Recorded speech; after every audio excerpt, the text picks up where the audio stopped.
Welcome back to another episode of Rock Boys Football. Mike Norvell, Florida State, going into 2025. This depth chart, this roster, to me feels different. And I think that the biggest reason I feel different about this Florida State team as we sit right now, as opposed to 12 months ago, is look, there's a lot more answers on this roster than there were 12 months ago going into 2024. Now, we were all fired up for that 2024 team. Many of the Florida State fans remember how we talked about Florida State 12 months ago, right? Coming off a monster 2023 year, a ton of exciting talent on that 2024 team, but there weren't a ton of answers. A lot of the talent that we were excited about, guys like Marvin Jones or a guy like Earl Little or a guy like Malik Benson, they were all really exciting players, but they didn't really have any proven production next to their name going into the 2024 year. And we all kind of know how the story went in the 2024 season. The biggest difference between how Florida State addressed the transfer portal and how this roster is built going into 2025 is you got a lot more answers, especially at positions that are really damn important going into the 2025 year. Now, although we feel like there are more answers on this team in 2025, you still have a few questions that you want to get figured out going into spring practice. What are those questions? Want to get into it over the next 10 minutes. Before we do, and as always, the Florida State fans appreciate you guys. And I think the Florida State fans would love to hear some of your biggest question marks that you have for this football team going into spring practice. A lot of what y'all throw in the comment section, that's what we're going to be talking about over the next couple of weeks. Appreciate you guys rocking with it. If y'all do enjoy the content, consider subscribing to the channel. Without further ado, let's start with what I think is normally not a really important question, but I think for Florida State, it's a pretty damn important question. That is, who's going to be your running back one? Now, why do I think this is a massive question for Florida State to get answered during spring practice? Because Gus Malzahn taking over this offense, there's two things that we know about Gus Malzahn. Number one, he wants to run the football. You look historically at Gus Malzahn offenses, most notably going back to his time at UCF, top 20 in the country, consistently running the football in terms of rush rate and how effective they are. They want to run the football. That's how they want to build their offense. That's where it starts. Now, the second thing, when you kind of dive a little bit deeper into the Gus Malzahn offense, is when Gus Malzahn has really good offenses, you normally have that running back one who's not only the running back one, but is largely the workhorse in the running back room. Now, for Florida State, I think the question is, who do we get a running back that kind of steps up, rises to the top of this room, and can be that workhorse for Florida State going into 2025? Now, you have some intriguing names. Me personally, I kind of gravitate to the young talent. Cam Davis going into year two, a guy that I love coming out of high school. Usman Kromoa, he's not going to be involved in spring, but he's going to get here in the summer. He's a guy that immediately has the chance to play a role in the running back room. You have a guy like Roydell Williams, who I would caution Florida State fans to, don't sell your stock on Roydell Williams just yet. Now, we had high expectations for him 12 months ago. I don't know if there was a running back in the country that would have really surpassed expectations behind that Florida State offensive line last year. And so Roydell Williams, a guy that we knew Florida State loved in spring practice last year, getting back healthy, he certainly could be that workhorse. You have a guy like Sam Singleton as well. Jalen Lucas is going to be in there, but I would be stunned if he's the workhorse running back, the guy that's getting 20-plus carries a game. Florida State needs to run the football. That's one of the biggest storylines for Florida State going into 2025, because that's how Gus Malzahn builds his offense. We are going to run the football a lot. We're going to run the football in a lot of different ways, and we are going to work play action. Our passing attack is going to be built off how we run the football. You go back to UCF in 2024, they were throwing play action almost 50% of dropbacks. And so if Florida State can find the run game, I think obviously it's always good to run the football when you want to go score points and win football games. But the passing attack for Florida State is very much predicated on how well Florida State can run the football. Who steps up as your running back one, I think, is a really intriguing question mark for Florida State in spring practice, because I look at the offensive line and a stark difference in terms of how we were talking about this unit last year. I don't have question marks about the offensive line. I might maybe have some question marks about the depth of the offensive line, but in terms of your starting five, if this unit can stay healthy for 12 games of a season, this should be a significantly better offensive line than that we saw in 2024. Number two question mark, what is the best offense for Thomas Castellanos? And this is something that I feel more confident than a lot of other people across the country. Where, look, Thomas Castellanos, we know he's not going in the first round. We know that he's not a quarterback that is thought of as a top 10 quarterback in the country going into 2025.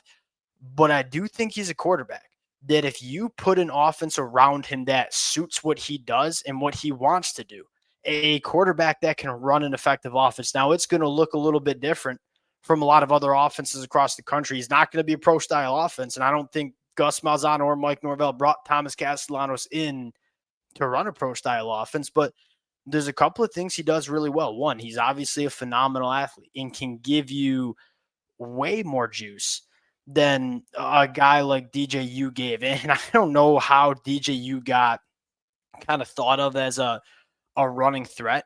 Maybe in some of those third and short yardage situations, he can kind of be a battering ram kind of guy. But in terms of being elusive, in terms of making people miss, in terms of being a guy that you have to account for his legs on a regular basis, he's never been that guy. I'm not really sure why so many people thought he was going to be that guy in the 2024 year. Thomas Castellanos is. He's a guy that can throw off platform. You can move the pocket with him.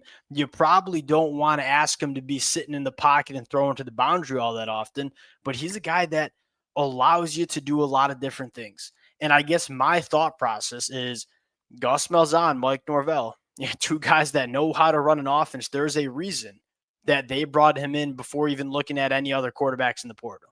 They feel comfortable they can put an offense around Thomas that can allow him to be successful.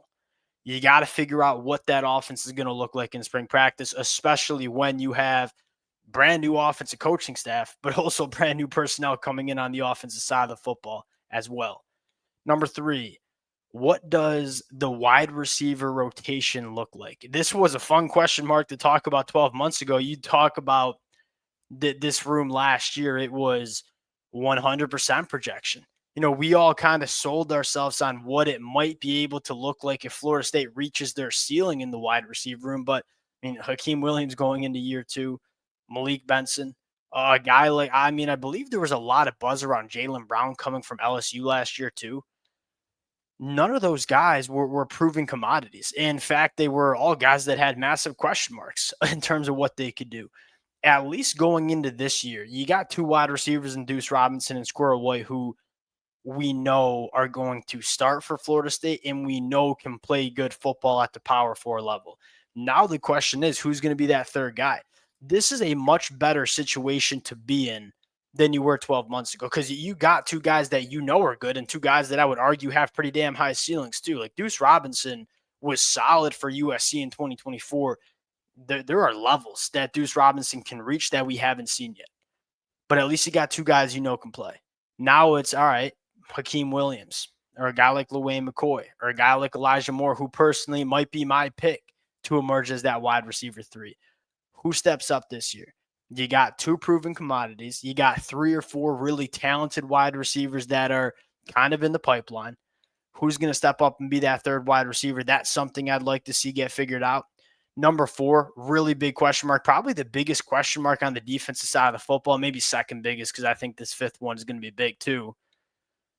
Can Kevin Wynn play early? And can not only Kevin Wynn play early, can he be a guy that can play at a high level as a true freshman? Because you go back to Tony White, as long as he's been a defensive coordinator, whether it was at Syracuse, whether it was at Nebraska, and most notably Nebraska, that knows that zero, that guy that plays head up on the center, is arguably the most important position for a Tony White defense. When you want to run that 3-3-5, you don't necessarily need your nose to be a 10-plus sack a year kind of guy, but you got to have them be able to do the dirty work, and you have to have them be able to hold up physically along the line of scrimmage. We know Darrell Jackson can do that. And Darrell Jackson sneaky played some better football at the end of 2024. one's not enough, as we know. Like on the defensive line, yes, you want to have good starters, but you got to have depth. And when you're rotating those big bodies in, the only other big body that I see that I trust to play that zero is true freshman Kevin Wynn. Now, the good thing for Florida State, at least in my opinion, is Kevin Wynn is probably one of the most day one ready defensive linemen that we saw in that 2025 class. If you had to ask me, you sat me down and said, hey, pick 2 defensive linemen that you think can play early at a high level, I'd probably point to Elijah Griffin at Georgia, and I'd probably point to Kevin Wynn coming in for Florida State. You got to figure out if he's ready as a freshman, because if he's not, you probably have to add one more body to go in and kind of rotate with Darrell Jackson and Kevin Wynn playing that nose, because it's a massive position for Florida State. And again, it's not a massive position because you need them to produce at a high level. You got to have them beat up double teams. You got to have them win at the point of attack. The whole purpose of this 3-3-5 is, hey, our defensive linemen have to win at the line of scrimmage so all our speed at the second level can fire downhill and make plays. In order for your speed at the second level to fire downhill and make plays, you need your defensive line winning at the line of scrimmage. And number 5, are we good enough at linebacker? A question for Florida State that we had in bunches last year, and we kind of got our answer. It wasn't good enough. You're bringing Elijah Herring, who I think is solid. I think some of the bigger names to watch are probably a guy like Blake Nicholson and Caleb Lavelli. Yeah, Blake Nicholson has kind of been a little bit of a roller coaster, and he's probably had to play a lot more than Florida State had wanted to play him his first 2 years at Florida State. I think it's important to remind a lot of Florida State fans, this kid's only going into year 3 of his college football career. Like, I'm not ready to sell my stock and chalk Blake Nicholson as a bad linebacker, especially with the new coaching staff that I consider a significant upgrade from what you had in the 2024 year. These linebackers were a liability in space, and they were a liability in coverage last year. The linebacker position has been Tony White's baby. He expects a lot of the linebackers. You have to do a lot of different things in this Tony White defense. Can we be good enough at linebacker in 2025 is a really big question mark. Because I look at the secondary, it's really the only position that I think Florida State has not only recruited well enough, but also developed well enough. And so Florida State did not need to go and retool the secondary. I don't really have question marks about how good the secondary can be. It should be a solid unit, even though you lose some really talented cornerbacks. Are these linebackers good enough? Is probably the biggest question mark we have for this defense. Again, my biggest takeaway is that there are less glaring question marks. For Florida State last year, there were a lot of potential answers on the roster, but there were a lot of question marks, and we kind of found out in 2024 those answers that we thought were there were probably not. With this team, yeah, there's probably a little bit less ceiling to it, but there's at least a higher floor where a lot of these guys can play. And I would say a lot of these guys do have another level to reach as well. You talk about a guy like James Williams.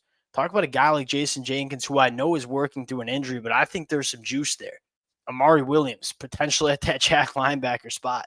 There's more potential than maybe we appreciate too for Florida State. We'll sign out there. Appreciate you guys rocking with it. If y'all do enjoy the content, consider subscribing to the channel, and we'll talk to y'all later.